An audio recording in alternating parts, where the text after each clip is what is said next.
So it's no secret that the American political establishment hates the fact that Bernie Sanders is America's most popular politician in the country. Because if he runs in 2020, well, obviously, being the most popular politician in the country, he has a huge advantage. So what will the American political establishment do, the aggregate establishment, including the Democratic Party, American oligarchs, and corporate media do to pretty much defeat Bernie Sanders?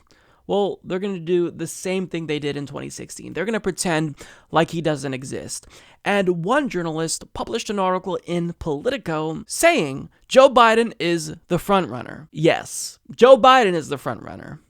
Someone who lost credibility among progressives, lambasted millennials. He's the frontrunner, not Bernie Sanders, who's only the most popular politician in the country. But nonetheless, when you actually dive into the article, to be fair, it's not as bad as the title suggests. The author argues the former vice president may be loved, but he is also out of step with the post-Trump Democratic Party. Now, for the most part, the journalist who wrote this article, Charlie Mattison, he argues that Joe Biden may not be the best suited to run in 2020 because he's really similar to Hillary Clinton, and he's a flawed candidate. But even if he has some flaws, and this author may criticize him and point out those flaws, he's simultaneously, perhaps inadvertently, promoting the idea that Joe Biden is actually a good candidate. And this ultimately will strengthen Joe Biden's candidacy. So even if this article isn't necessarily as bad as the title suggests, it's still problematic. And first and foremost, the most problematic thing about this is in suggesting that, or really declaring that Joe Biden is the frontrunner. Because what does this do? It legitimizes him. It gets people to believe that he's the frontrunner. Even if it is the case that some polls do show him leading slightly over Bernie, well, not all polls indicate this. Furthermore, Bernie Sanders has been touring the country, forming coalitions and building grassroots support, and he's now the de facto leader of the Democratic Party and certainly the spiritual leader of the progressive movement, and again, remains the most popular politician in the country.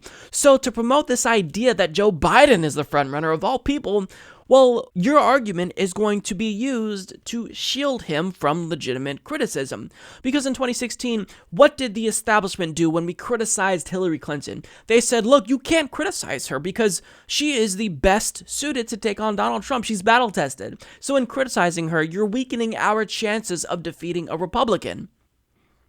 And by saying that Joe Biden is the frontrunner in 2020, this journalist, either wittingly or unwittingly, is lending credibility to that same argument and shielding Joe Biden from criticism as well, and that's not acceptable. So that's one of the many issues that I take with this article, but to be fair, this author does point out a lot of flaws that Joe Biden has and makes some good points. So it's not all bad. So what this author says is, one of those flaws is the bankruptcy reform bill that Joe Biden championed for years until it passed in 2005. The political taint from that law, favored by credit card companies because it made it harder for consumers to get debt relief through bankruptcy, shows no sign of subsiding on the left. It surfaced as a thorny issue during Biden's vetting as Barack Obama's running mate in 2008 and reappeared nearly a decade later to haunt Hillary Clinton during her 2016 Democratic primary. The 1994 crime bill is another ticking time bomb from Biden's past, as Obama's vice president and a key member of an administration that sought to reorient criminal justice policy, Biden was never truly called to account for his leading role in passing a Clinton administration measure that many in the party believe exacerbated an era of mass incarceration that disproportionately affects racial minorities. But there's no dodging it in the next Democratic primary. Hillary Clinton was confronted on the 2016 campaign trail by Black Lives Matter activists merely for advocating the crime bill's passage as First Lady.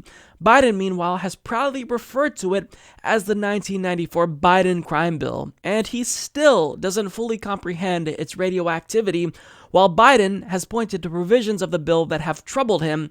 As late as 2016, he was still defending it and insisting that he was not at all ashamed of the legislation.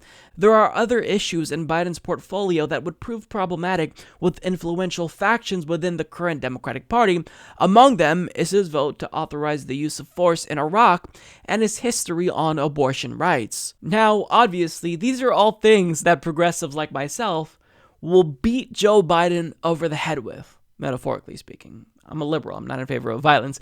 But the article itself doesn't necessarily argue that these flaws are critical. In fact, they still maintain that Joe Biden is one of the few national Democrats that has clout among working class voters, and that he still has a lot of goodwill among a lot of voters, and that he's politically astute, and of course, he'll be the most qualified candidate for the job. So overall, this article really had me conflicted because it's one of the few mainstream articles written about Joe Biden that really pauses to ask, should he be running in 2020? Do we really need Joe Biden at a time when there's this anti-establishment fervor in the country, especially among the left?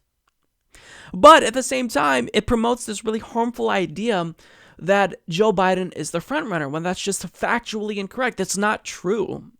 To unilaterally declare him as the frontrunner, again, that sets up this situation where he's going to be shielded from criticism, because if he's the frontrunner, you don't want to make sure that, we harm his chances against Donald Trump by criticizing him.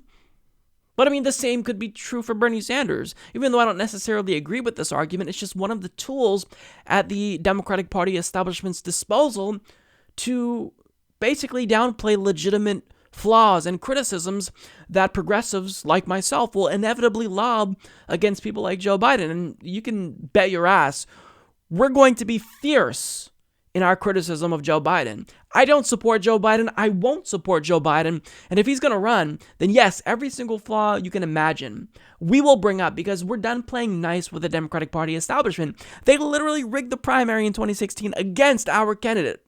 We're not playing games anymore. So if you think you're going to get through a primary unscathed and you're a neoliberal corporate Democrat, it's not going to happen. So getting back to the article, to declare him the frontrunner, that's incredibly problematic. And now, guess what we're going to see? We're going to see the same sentiment echoed across Twitter, neoliberal Twitter specifically.